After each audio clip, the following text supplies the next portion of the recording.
In March this year, gangs of armed men on motorcycles descended on a school in the northwestern state of Kaduna, Nigeria.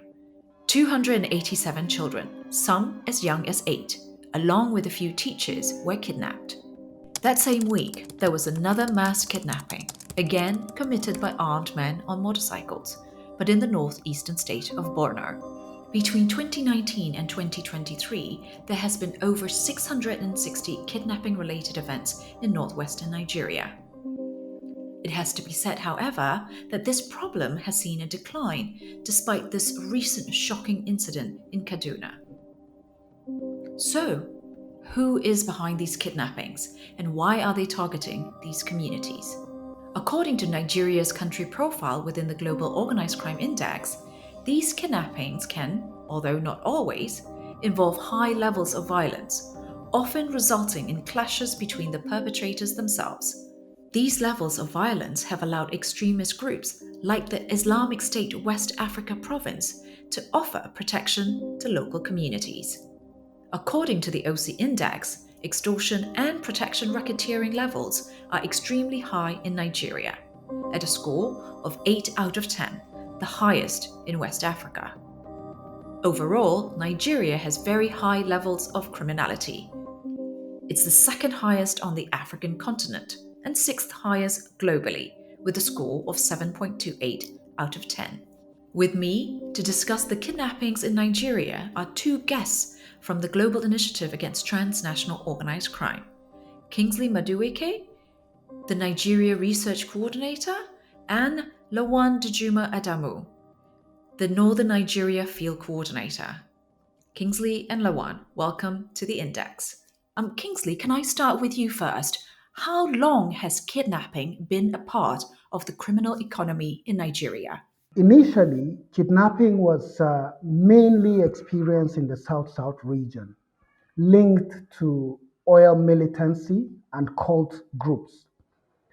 It was also a major issue in the Southeast. But the kidnapping of more than 200 schoolgirls in Chibok, in Borno State, in the Northeast in 2014 marked a new trend in kidnapping in Nigeria. Since this incident, violent extremist groups have played a key role in the kidnapping of individuals and mass abductions. From 2019, kidnapping became a major issue in the Northwest as armed bandits started relying on it as their main source of financing. Now, this is not to say kidnapping in the Northwest started in 2019. It definitely preceded 2019. But from 2019, armed bandits started depending on kidnapping as the major source of financing after cattle rustling. Thanks, Kingsley, for explaining to us, how long this has been going on. And I definitely remember the kidnapping of the Chibok school girls because I think that was one of those that made international news headlines.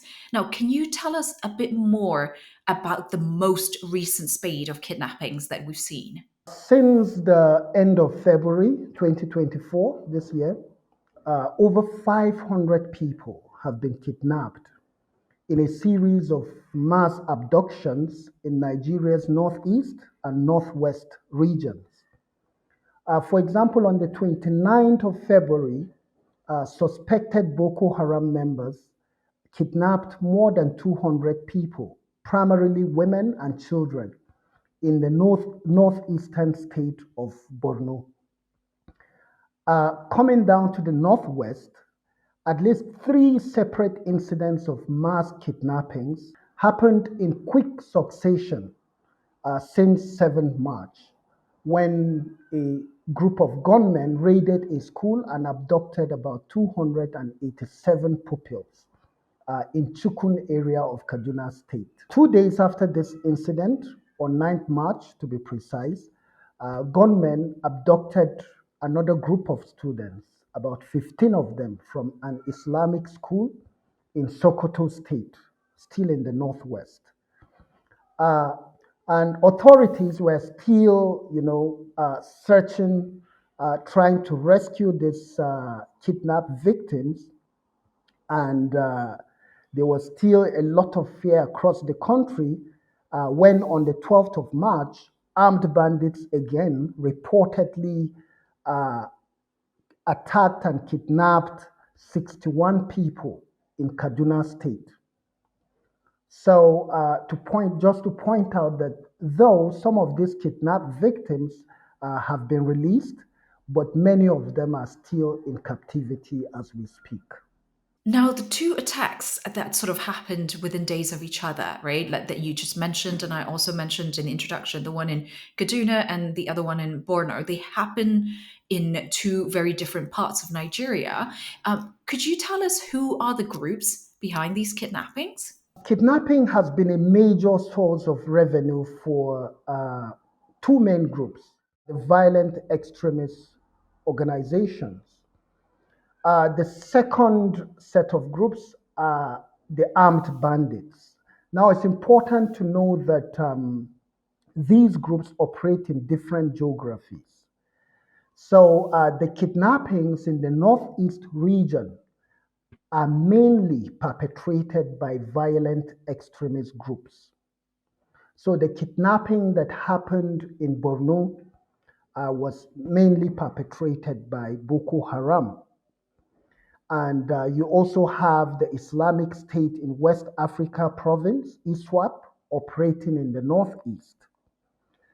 In the northwest, the main groups perpetrating kidnappings are the armed bandit groups. Now, it is also important to mention that there are alliances between the armed bandits and the violent extremist groups who are increasingly setting up camps in the northwest. But it's also crucially important to distinguish between these two groups and their primary areas of operation. So you have the armed bandits in the northwest who actually perpetrated the kidnappings in Kaduna and in Sokoto. And then you have the violent extremist groups, Boko Haram and ISWAP, who have been perpetrating kidnappings in the northeast. Thanks for that explanation, Kingsley. Of course, I think a lot of us have heard of Boko Haram, but we don't know a lot about the other groups. So that's a really important insight. Lawan, can I turn to you next? Putting aside the terror that the victims must feel when this kidnapping takes place, can you talk about how profitable mass kidnappings could be financially for the criminal groups? Mass abductions or mass kidnappings have raked in large sums of money for armed bandit groups, and this money run into millions of dollars, which they collect in the form of ransom. Though the government has always maintained the position that it does not pay ransom, but reports have indicated that state actors have paid ransom to armed bandit groups as well as extremist groups in the past. According to SB Morgan Intelligence, a Lagos based political risk analysis firm, at least $18.34 million was paid to kidnappers as ransom, mostly by families and government between June 2011 and March 2020. What you've just mentioned is a large amount of money. And you also said that, even though there is state policy against paying ransoms, that it is not always adhered to. Can you speak a little bit about that? The Nigerian government passed a law in 2022 uh, actually imposing 15 years in jail for paying a ransom to free someone who has been kidnapped. The law was passed against the backdrop of a rising spate of kidnapping for ransom across the country. At the time, individuals, companies, and elements of the Nigerian state had actually paid ransom to armed bandit groups. Why would people choose to pay ransom to the tune of millions of dollars to get their family members released? The answers have always been that the security forces are not able to provide adequate protection to people so as to be able to stop the kidnappings from actually happening in the first place. And that when they happen, the only option that is left for the family is actually to pay ransom and get their members released. The law has changed little about the payment of ransom to armed bandits, most likely because people don't feel well protected by the state security forces. People continue to get killed on account of their relations or family members failing to give ransom to armed bandit groups. So, for obvious reasons, people would say, we should respect the dictates of the armed bandits and pay them ransom than complying or obeying the law. We've been talking about the most recent incidents, right? However, in terms of the overall trend, this kidnapping for ransom has actually declined in 2023, right? Can you tell us why there has been a decline? It has to do with a number of reasons. Between December 2020 and July 2021, about 1,000 students were kidnapped by armed bandits in the northwest, especially in three states of Kaduna, Katsina, as well as Zamfara. And for that mass abductions, there was a lot of security deployment in those communities and those states. That sort of limited the chances for bandits to continue to operate in those areas, with some of them moving to other states that they considered safe in the northeast and some parts of the northwest. That could be one of the factors that caused a significant decline in banditry abduction incidents in before 2023. Similarly, other factors to do particularly with the declining profitability of the kidnapping sector played a role, as at that time many affluent targets either fled the region or were impoverished by previous ransom payments or killed for failing to pay ransom. So as a result, there were fewer and fewer targets for the armed bandits to go for. And also, in 2002, the Central Bank of Nigeria came up with a policy of redesigning the local currency.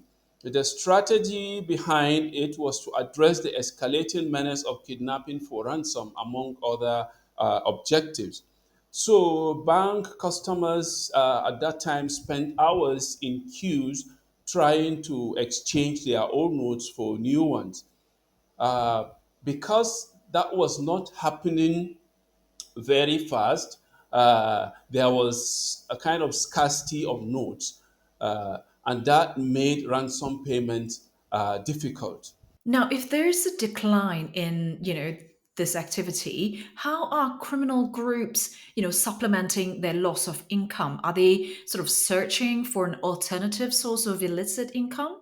For armed bandit groups, the longer an illicit economy continues to serve their resource objectives or goals, the longer they stay on that economy, they stay on it.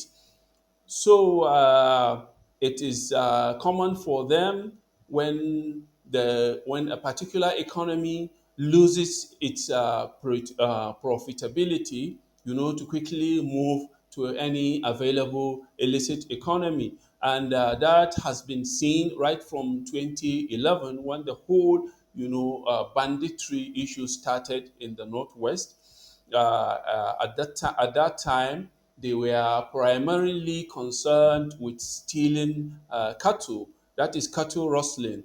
And they did that until 2019 when the cattle rustling became less lucrative as a result of depletion of herds or relocation by herders to other areas that were safer, or some other associated factors. And then the bandits started going into what we've been discussing now, that is kidnapping for ransom. When they also observed a sort of decline in terms of what they were getting from kidnapping for ransom, they started imposing taxation on farmers and farming communities. And this they do mostly by asking villages to pay as much as 5 million naira, which is the equivalent of about 11,000 US dollars, just to be allowed, access to their farms. And then also recently, we have seen a situation whereby armed bandits are increasingly getting involved in artisanal gold mining activities in states like Zamfara and Kaduna, also in the northwest. Thanks, Loan. That's really interesting, but also quite worrying that they're able to expand, their activities in that manner. Kingsley, can I come back to you? And I have a question that is more sort of like macro in nature, right? Because beyond Nigeria, we know that kidnappings have been a strategy for criminal and extremist groups such as the JNIM. Could you talk about how much of an issue kidnapping is in the wider West Africa region itself? Um, Kidnap for ransom uh, has been a central element of financing for armed groups operating across West Africa and the Sahel over the last decade. For example, if you take the case of Burkina Faso, where JNIM is a key player, kidnappings have increased substantially, since 2011. And if we look at ACLET records, for example, we see a rise from 8 incidents in 2017 to about 262 incidents in 2021 and 222 incidents in 2022, an increase that to some extent reflects the group's expansion across the country.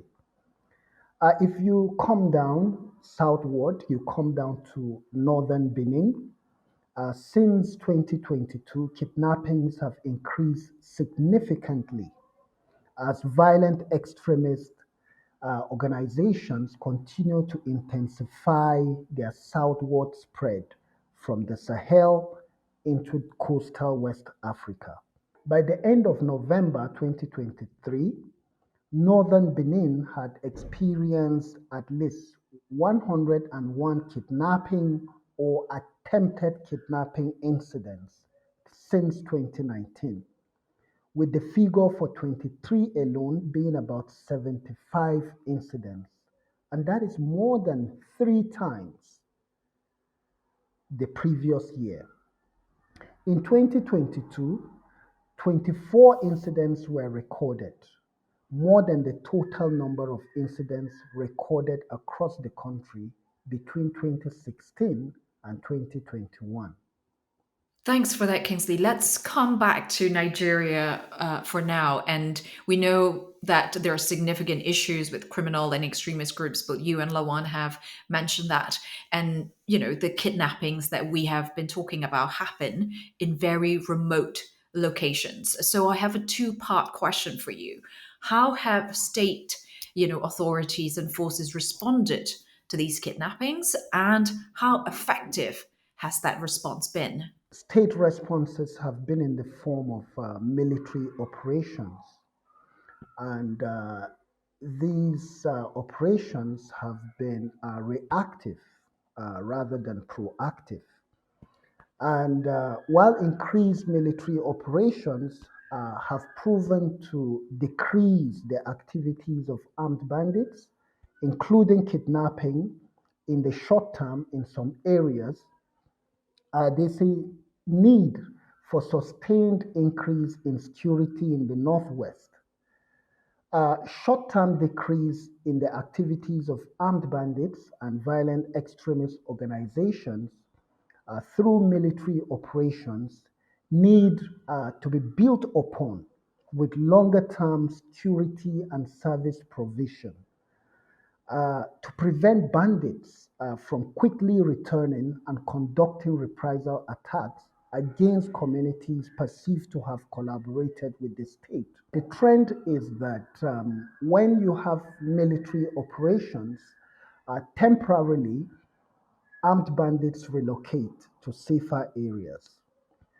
And unfortunately, when state security forces leave these areas, the armed bandits quickly regroup and come back to these areas and even launch more daring attacks and kidnappings. There's need for more long-term measures that will go beyond military operations.